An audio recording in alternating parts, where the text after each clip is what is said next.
মানে রাউটারের বক্সটি হচ্ছে খুবই কম্প্যাক্ট, এটা খুবই কম্প্যাক্ট মিনিমালিস্টিক একটি ডিজাইন করা হয়েছে। এর মধ্যে কী আছে দেখা যাক। প্রথমে একটি ইউজার গাইড, এখন আর আগের মতো যে আসুস বই দিত সেই বইয়ের মতো ইউজার ম্যানুয়াল বা গাইড দেয় না, সেটা অনলাইন থেকে নামিয়ে নিতে হয়। এখানে জাস্ট একটা লিফলেটের মতো ইউজার গাইড।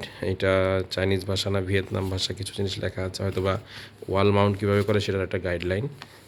এছাড়া আছে কিছু সেফটি নোটিস, দ্যাটস ইট, এবং ভিডিও টিউটোরিয়ালের কিউআর কোড, সাথে একটি ভিআইপি যে ওয়ারেন্টি মেম্বার। এটা আসলে খুব একটা ইম্পর্টেন্ট আমার কাছে, কিছু ওদের মনে হয় না, কোনো কাজেরই না। আচ্ছা, এছাড়া এখানে একটা দেওয়া আছে যে মানে ডিফল্ট যে ইউজার নেম এবং যে পাসওয়ার্ড সেটার একটা মানে এখানে ইনফরমেশন দেওয়া আছে।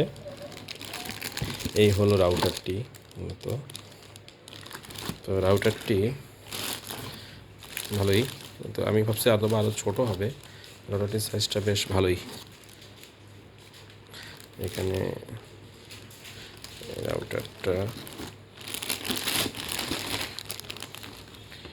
আচ্ছা, রাউটারটি দেখতে চমৎকার।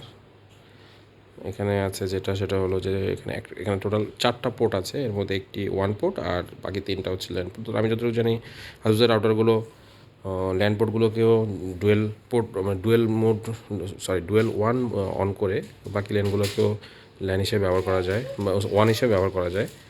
আর এখানে ওয়াল মাউন্ট 2টা হুকের ব্যবস্থা করা আছে। এটা হচ্ছে যে এই পিছনের যে জিনিসটা, যে এটাকে স্ক্রু দিয়ে খুলে তারপর এটাকে উপরে লাগাতে হয়।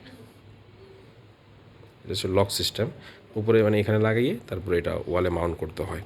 এই হলো রাউটারটি, দেখতে খুবই সুন্দর রাউটারটি, গুড, একদম সিম্পলিস্টিক। তো এই ধরনের রাউটারগুলো একটা সমস্যা, যেগুলো ইন্টারনাল অ্যান্টেনা থাকে, এগুলোর রেঞ্জটা সাধারণত কম হয়। আসলে এটা ইউজ করলে বোঝা যাবে কেমন। তো আমার এটার একটা জিনিস আমি নেটে দেখেছি, সেটা হলো এটার যে ইউএসবি পারফরমেন্স। এটা ইউএসবি মানে read performance excellent, 100 almost 100 Mbps, MB megabyte, but the right speed show only 37 mbps, which is too bad because one of my previous Asus router, which was AX56U, that was also a very good router. That was also produced almost 65 or 70 mbps megabyte per second write speed, and almost 90 to 100 mbps read speed, and that is for almost 6-year old router. For that router AX56 I am talking about, ওইটার যেটা ছিল যে ওইটার মানে রেঞ্জটা কম ছিল ওইটার, কিন্তু এটা অল্প রেঞ্জ, যতটুকু রেঞ্জ পেতো ওই রেঞ্জের মধ্যে এক্সেলেন্ট পারফরমেন্স ছিল, কিন্তু এটা লং রেঞ্জে ওইটার ডিস্টেন্সে গেলে ওইটার রেঞ্জটা পেতো না।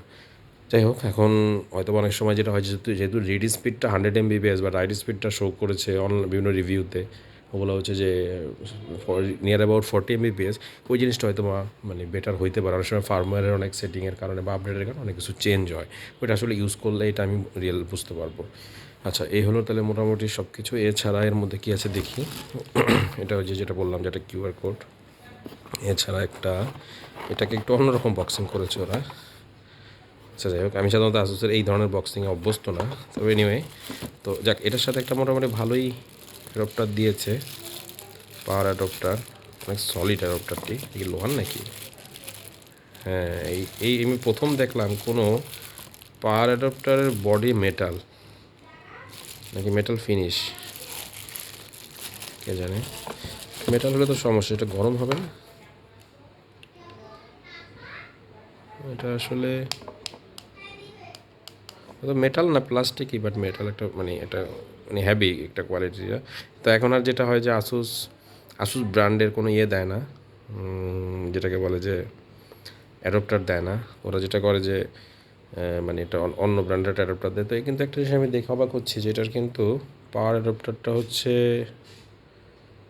12 ভোল্ট 2.5 অ্যাম্পিয়ার, বাট আমি যতটুকু জানতাম এটা তো 2 অ্যাম্পিয়ার হওয়ার কথা। দেখি তো, এটা দেখাচ্ছে না 2.5 অ্যাম্পিয়ারই। আচ্ছা, 2.5 অ্যাম্পিয়ার, যেহেতু সাধারণত ইউএসবি যেসব পোর্টে থাকে ওই সব পোর্টের ইয়েগুলো পাওয়ার কন্ডিশনটা বেশি থাকে, সেক্ষেত্রে এটা ওইভাবে আর কি একটা ইউএসবি জন্য হয়তো 5.5 অ্যাম্পিয়ার বেশি কারেন্ট প্রয়োজন হয়। আচ্ছা, এছাড়া যেটা আছে সেটা হলো যে, আর এটা এমনিতে দেখতে ভালোই, তবে আমার কাছে আসলে ছোটো সাইজের অ্যাডাপ্টারটাই বেশি পছন্দ, কারণ এটা রাখতে সুবিধা হয়। তারপর এটা খুব বড়ও না, চলবে। তবে এটা একটু ব্র্যাডেড ক্যাবল বা রাউন্ড ক্যাবল হলে ভালোই, তো তাও খারাপ না। এটা একটা আসলে নন ব্র্যান্ড, এটা আসলে আসলে কোনো ব্র্যান্ড না, অন্য কোনো একটা থার্ড পার্টির মাধ্যমে ওরা ইয়ে করেছে। এটা হচ্ছে দেখা যায় Shenzhen Q power supply technology, third party একটা পাওয়ার সাপ্লাই কোম্পানি আছে। এছাড়া এর সাথে কতগুলো, তিনটাই দেখছি, তিনটা ডিফারেন্ট টাইপের পাওয়ার যে সকেট প্লাগ টাইপ দেওয়া আছে। এছাড়া এখানে এই জিনিসটা আমি আনকমন, কখনও দেখি নাই কোনো আসুসের রাউটারের সাথে এই স্ক্রু আর রয়্যাল প্লাগ দিতে। আচ্ছা, দিয়েছে, গুড থিং। এছাড়া আছে একটা খুবই সুন্দর একটা ফ্ল্যাট, এটাকে বলে কি যে CAT 6 তো হবে না, CAT 5ই হবে, একটা ওয়ান বা ল্যান কেবল। এই আছে মোটামুটি, এছাড়া আর কিছু নাই, থাকার কোনো সুযোগ নাই। হ্যাঁ, এই হলো মোটামুটি আমার আসুসের প্যাকেটিং। তো প্যাকেট খারাপ না, এই থাকে, এর থেকে আর বেশি থাকার মতো কিছু নেই। তো এখন এটা যেটা করণীয় সেটা হলো যে আমাকে আচ্ছা, এখানে একটা জিনিস, এই যে একটা USB 3.0 পোর্ট আছে, 2.0 পোর্ট। তো সাধারণত 3.0 পোর্ট যদি থাকে সেটা 40 Mbps এর বেশি, মানে 50+ Mbps রাইট স্পিডটা আসলে নর্মাল। এটা কেন রিভিউতে 37 বা এর বেশি হয় না, এটা আসলে আমার মানে একটু বোধগম্য না। কারণ তাহলে তো আর আসলে আলটিমেটলি 3 দেওয়ার কোনো মানেই নেই। 2.4 মানে এই যে 2.20 যে ইয়েটা কী বলে পোর্টটা, ওইটা দিলেই এনাফ। অবশ্য রিড স্পিড এখানে 100 Mbps, তো এটা আসলে জানি না কীভাবে কী, অবশ্য হইতে পারে, কারণ হচ্ছে যেহেতু মিডিয়াটেকের প্রসেসর কিছু ল্যাগ থাকতে পারে। আচ্ছা, আরেকটা বিষয় হলো যে এখানে হচ্ছে এই জিনিসটার এই পাশে এটা একটা লাইটটা জ্বলতে থাকে, এটা লাইটের মতো আছে, এটাই হচ্ছে এটার মোটামুটি ইন্ডিকেটর, এছাড়া কোনো ইন্ডিকেটর নেই। এমনিতে বডি বিল্ড কোয়ালিটি খারাপ না, ভালোই। তো দাম হিসাবে আসলে খুব চেয়ে একেবারে আহামরি কিছু দাও না, কারণ এটা 40,000-এর একটা রাউটার। তো আমি এটার সার্কিট বোর্ডটা দেখেছি অনলাইনে, তো সার্কিট বোর্ডটা অলমোস্ট পুরো ইয়েটা জুড়ে, মানে এটার কেসিংটা জুড়ে, এর মধ্যেই কিছু ইন্টারনাল ছোটো ছোটো অ্যান্টেনা আছে। আচ্ছা, যাই হোক, তো এই হলো আমার মোটামুটি রিভিউ। এখানে কিছু ভ্যান্টের মতো আছে, উপর দিয়ে বাতাস ঢুকতে পারে, এই। এছাড়া তো আর ভ্যান্টের কিছু দেখছি না, যেহেতু মিডিয়াটেকের এবং মানে খুব কী বলে এটাকে, যে অ্যান্টেনা বা ওই ধরনের কিছু নেই, তো এটার অথবা হিট অতটা জেনারেট হয় না। তো আসলে ঠিক ইউজ করলে বুঝতে পারবো। এটার পারফরমেন্স সম্পর্কে আমি আমার এটার ডিটেল বক্স অথবা কমেন্টে আমি মেনশন করে দিব। কারো কোনো প্রশ্ন থাকলে আমাকে কমেন্ট বক্সে করতে পারবেন। ধন্যবাদ।